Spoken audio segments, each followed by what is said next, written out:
You are listening to the Taps and Teas Show, weekly conversations for people passionate about marketing, golf, and craft beer. Marty is the co-founder of Bad Rhino, an award-winning digital marketing agency helping golf and craft beer brands get real results in social media marketing.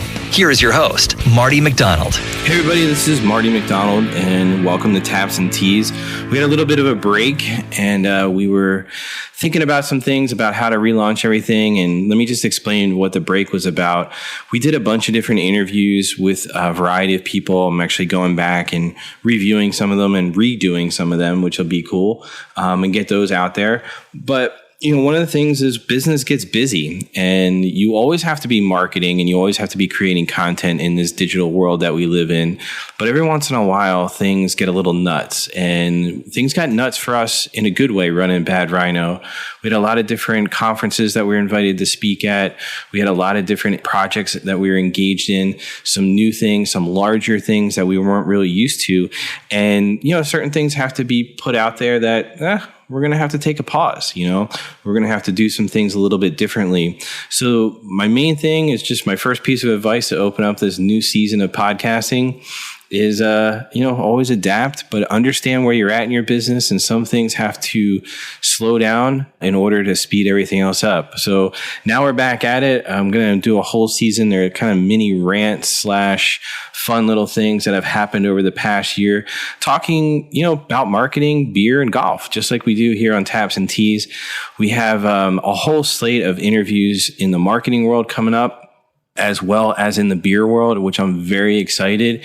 And I just lined up a couple of people to talk about some golf. So we're going to have some fun. We probably won't have another hiatus because we addressed everything within our business to make sure that this is a top priority around some of our other content. And we're going to have a heck of a lot of fun doing it. So with that, let's jump in.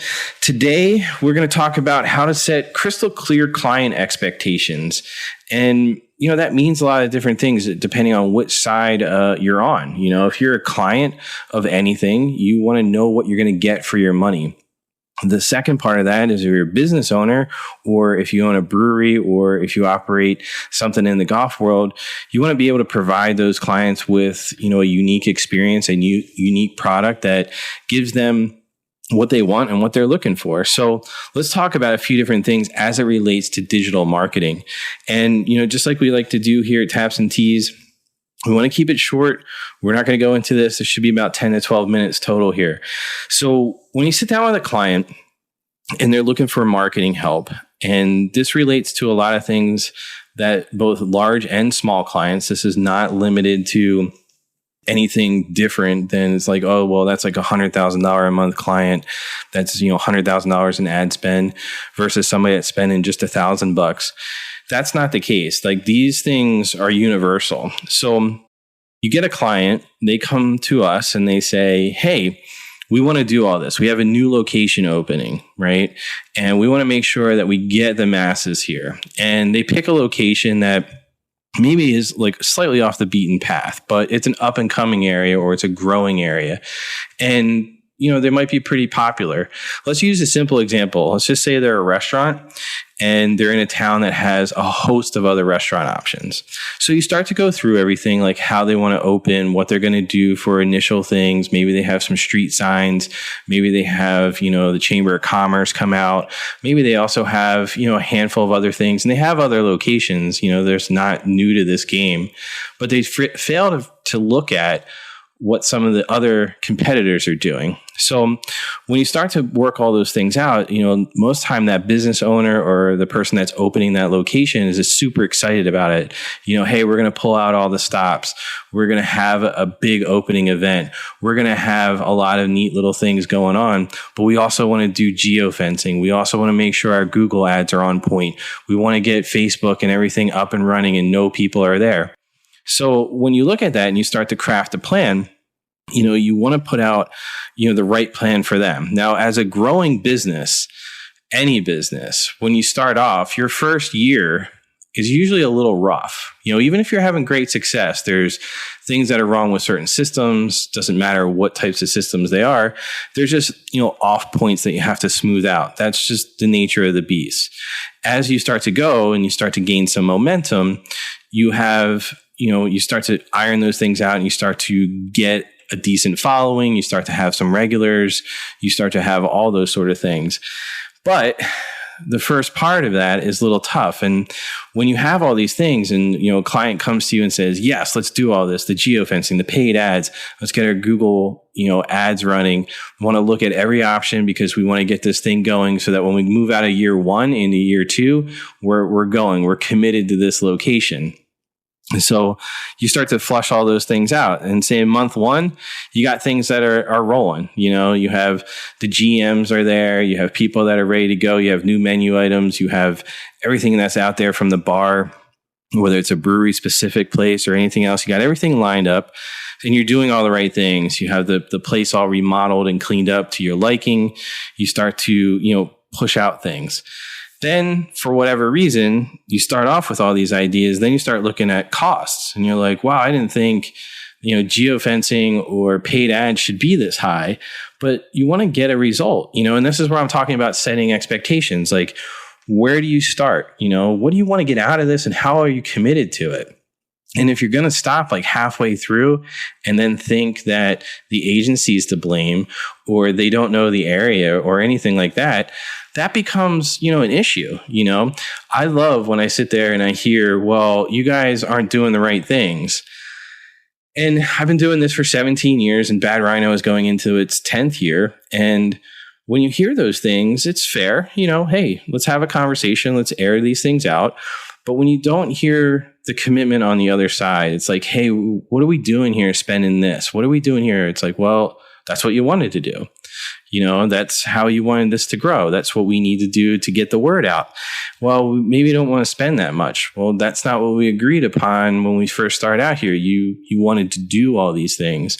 So that's where expectations get fuzzy. So at the beginning, when you set out there and you say, hey, let's do all these things, yes, you have to make sure both parties are 100% in.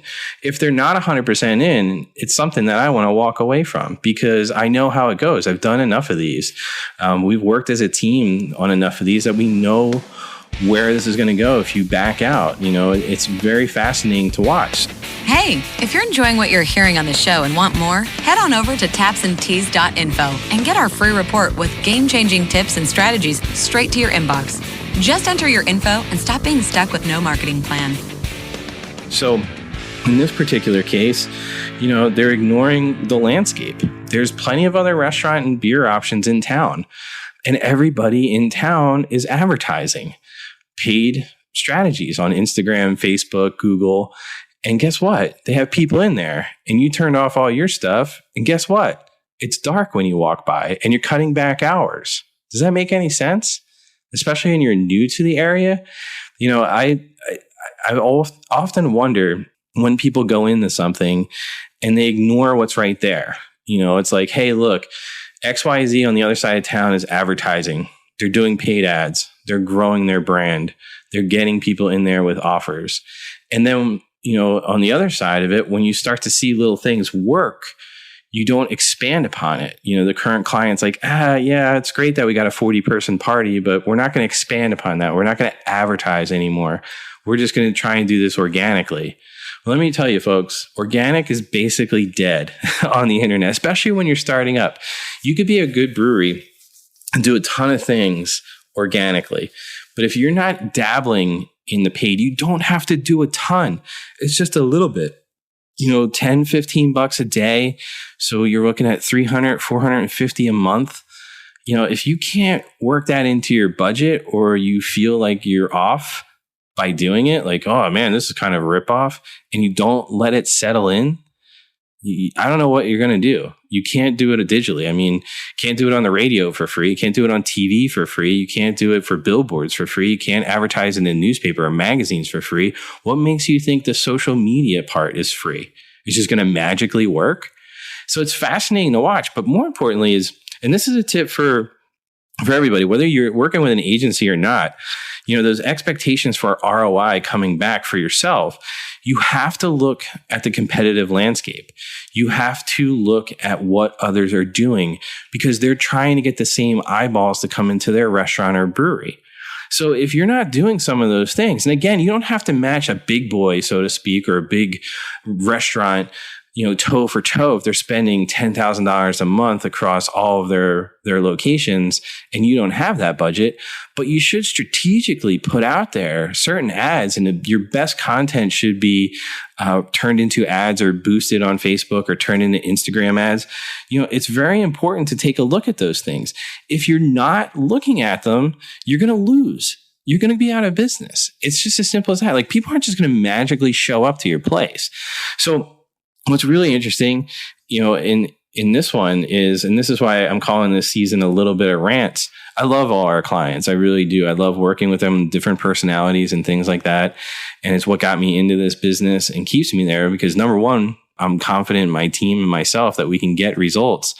But we also at the same time want to make sure that they understand like what they're getting into and what the landscape is. And when we try to educate and then they push back and they say no, it's like, well, then this isn't a good relationship. I don't understand what you're doing or why you're doing it. This is what we talked about back in last fall. And now you fast forward and you want to change everything. And that's not the case. And then you're trying to figure out why your place is failing or why it's not working or nobody's showing up and you have to cut back hours. And then here to top it off, this is the neat one for all you agency owners. And I know a couple of you listen to my podcast and I appreciate that. We had them actually take out their ad budget. We spent like $100 and they took it off our retainer. Can you believe that? Like, I thought it was one of the funniest things I ever seen. I didn't even fight back. It was like $73 one month and like $32 one month and then $13. And we have a small retainer with them to begin with. But at the same time, I was just laughing. I'm like, you're not going to pay the other 70, like you're taking that out. That's like two separate things that you already agreed upon. Isn't that confusing? Anyway, it's very interesting to see and hear. So let's wrap this up, like kind of keep them short. Client expectations. If you are looking to work with an agency, understand what they're going to provide to you or for you, both organically and paid. You're going to need both sides of an organic strategy and a paid strategy. You're also going to understand the costs that go into that as well. Make sure that you have, a range. If you're working with somebody and they say, hey, it's just going to be $30 a day, understand where that $30 a day goes to. You're spending roughly $1,000 a month. Where is that going via Instagram? Where is that going to Facebook or any other platforms that you're on, Google AdWords, AdRoll, et cetera, et cetera? How is that going to work? If you're doing geo-targeting via geofencing, which is pretty popular, understand how that's going to work and how those people are tagged when they see your ad, when they go into that geo-targeted zone. So understand the costs that go into it, then understand what you should expect for ROI. In some cases, the ROI is a little bit different in breweries and restaurants, even in the golf world for a certain extent. Yes, we want sales. That's ultimately, I've said that a million times. Any interview I'm in, that's what I'm all about, is getting butts in the seats, having people spend money at your establishment or buy your product. But the ROI, especially when you're first starting out, might be brand awareness. It might be something else that's a component of that. So understand each piece, what the agency is going to provide, how they're going to provide the content, how they're going to work with you to provide the content, where the advertising costs are going to go, what other things are going to do, so that you understand where you can start having genuine conversations. That's the last part I'm going to leave you with, is you have to have conversations. You can't bark out orders via email. You can't have other people jump in. You can't have one person try and close the deal with you and promise you the world, and then the other person come in and play bad cop when something's not going right because they're not communicating internally, where they don't really have a plan. So you want to make sure that from that side that you're working with your agency to, at the beginning, that you're working with the right people, number one. Number two, you understand what they're going to provide. Number three, you understand the costs that go into it. Four, you understand where the return should start coming in. And five, you understand what types of returns you're looking for. Is it brand awareness? Are you going to offer people coupons, just to kind of come in for certain things? I'm not big on discounting, as you know, but you also need to get some sort of interest into that establishment. And sometimes when you're first trying to get your footing, it can be difficult, especially in the area where people don't know your brand. So that's it. That's a quick wrap. I hope that made a lot of sense. Like I said, these are going to be a little bit of rants for about 5 or 6 episodes coming up here. Nothing bad, just things that, like to get off your chest that I think can be helpful for both people looking to hire an agency, as well as some agency owners that, do listen and follow our podcast. So up next is Know When to Quit. we're going to talk about that. Kind of the same thing around client expectations, but know when to fire a client, as well as talk to them about exactly what they want. So again, it's kind of expectation setting, and it's fun to get in here. I hope you enjoy this episode, and I look forward to speaking with you on the next episode of Taps and Tees. This is thepodcastfactory.com.